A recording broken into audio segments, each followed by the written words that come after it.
Hello दोस्तों, स्वागत है आप सभी का यूजीसी नेट गुरुकुल के इस ऑनलाइन प्लेटफॉर्म पर। स्टूडेंट्स, यदि आप चैनल पर नए हैं तो एक बार चैनल को आप सब्सक्राइब जरूर कर लीजिए। और आप लोगों का एक बार फिर से मैं स्वागत करता हूं। जो 9 बजे की हमारी ये क्लास है, जो यूपीएससी असिस्टेंट प्रोफेसर को लेकर पॉलिटिकल साइंस के पीवाईक्यू को हम इस क्लास में सॉल्व कर रहे हैं।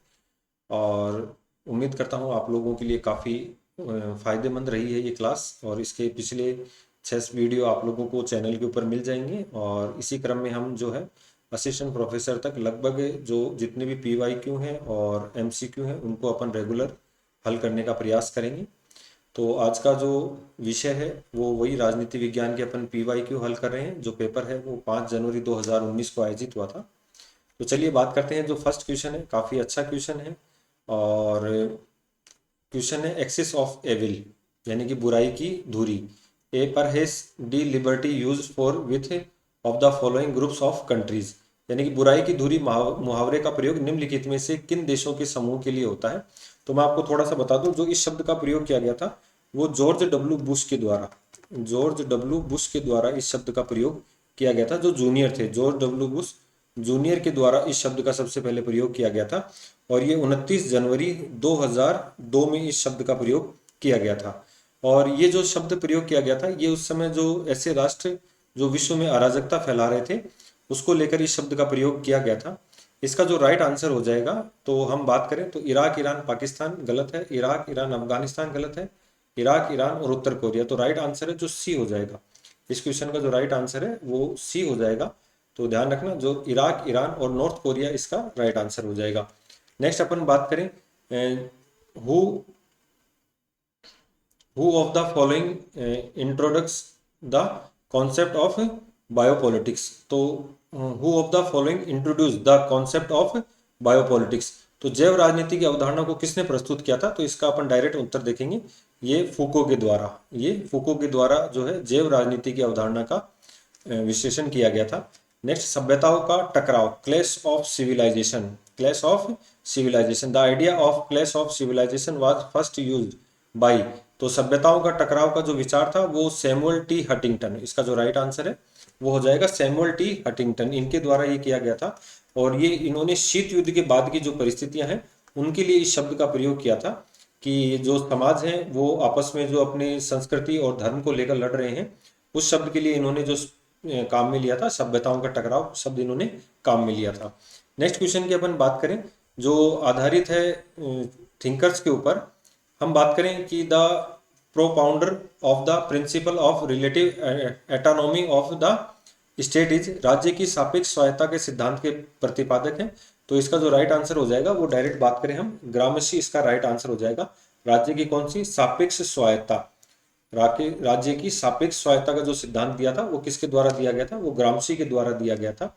नेक्स्ट क्वेश्चन की यदि अपन बात करें कि the distinction between legal and political sovereignty was made by, कानूनी तथा राजनीतिक संप्रभुता के मध्य भेद किया गया था। तो अगर हम बात करें सबसे पहले संप्रभुता, सॉवेरेनिटी, जो सुपर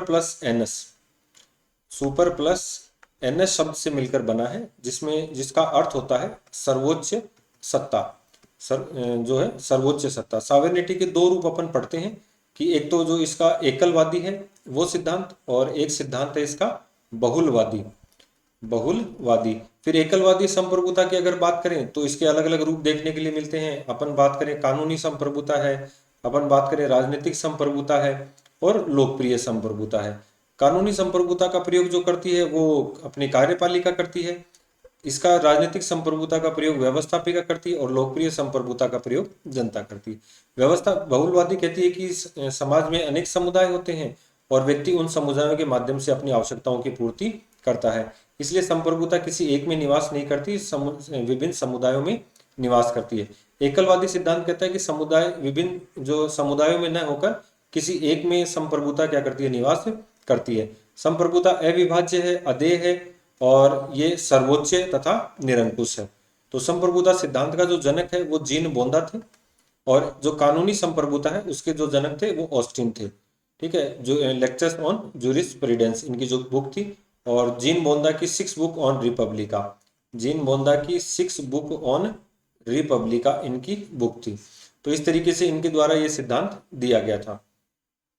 तो हमारा क्वेश्चन क्या कहता है कि कानूनी तथा राजनीतिक संप्रभुता के मध्य भेद किया गया है। कानूनी तथा राजनीतिक संप्रभुता के मध्य जो भेद किया गया है, इसका जो बोंदा है ये नहीं करता है, न तो ऑस्टिन करता है और एवी डायसी, इनके द्वारा कानूनी व राजनीतिक संप्रभुता के बीच में भेद किया गया है। नेक्स्ट क्वेश्चन वही विचारकों से बात करते हैं अपन कि which of the following subject is not inducted in Plato education of philosopher, कि जो प्लेटो का दार्शनिक शिक्षा थी इसमें निम्नलिखित में से कौन सा विषम सम्मिलन है। तो अंकगणितीय, बीजगणितीय, खगोल शास्त्र और संवाद शास्त्र। तो इसका जो अलग हो जाएगा, तो देखिए पहले थोड़ा सा अपन प्लेटो को समझते हैं। जो आदर्शवादी विचारक रहे हैं प्लेटो, और प्लेटो ने शिक्षा का जो सिद्धांत दिया है, वो जो शिक्षा का सिद्धांत दिया है वो 2 वर्गों पर लागू किया है। जो अपने अभिभावक वर्ग हैं उनके ऊपर लागू करता है, और 50 वर्ष लंबी शिक्षा की बात करता है, जिसमें शारीरिक और मानसिक द्वंद्व और व्यवहारिक शिक्षा की यहाँ पर बात करता है।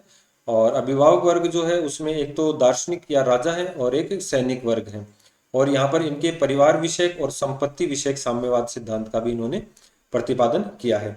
तो अगर इस क्वेश्चन की अपन बात करें कि अरस्तु की जो संस्था थी उसके बाहर भी लिखा हुआ था कि अंकगणित से संबंधित कोई व्यक्ति यहाँ पर प्रवेश नहीं करे। तो इसका जो राइट आंसर हो जाएगा वो एल्जेब्रा हो जाएगा, बीजगणित। ठीक है, जो अलग है। बाकी अंकगणित, खगोल शास्त्र और इसकी जो शैली है वो संवाद शैली है, बातचीत वाली शैली है, हार्मोनिस जिसको अपन कहते हैं। नेक्स्ट अपन बात करें, काफी अच्छा क्वेश्चन है।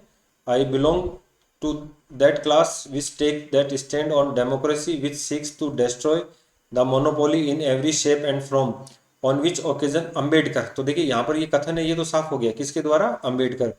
मेड दिस स्टेटमेंट, मैं उस वर्ग से आता हूं जो प्रजातंत्र पर सभी प्रकार एवं आकार के एकाधिकार वाद को समाप्त करने का पक्षधर है। अम्बेडकर ने निम्न में से किस अवसर पर यह वक्तव्य दिया था। तो हम बात करें तो इसका जो राइट आंसर हो जाएगा वो गोलमेज सम्मेलन पे दिया था। राउंड टेबल जो कॉन्फ्रेंस है इसके अंदर इन्होंने ये बात कही थी।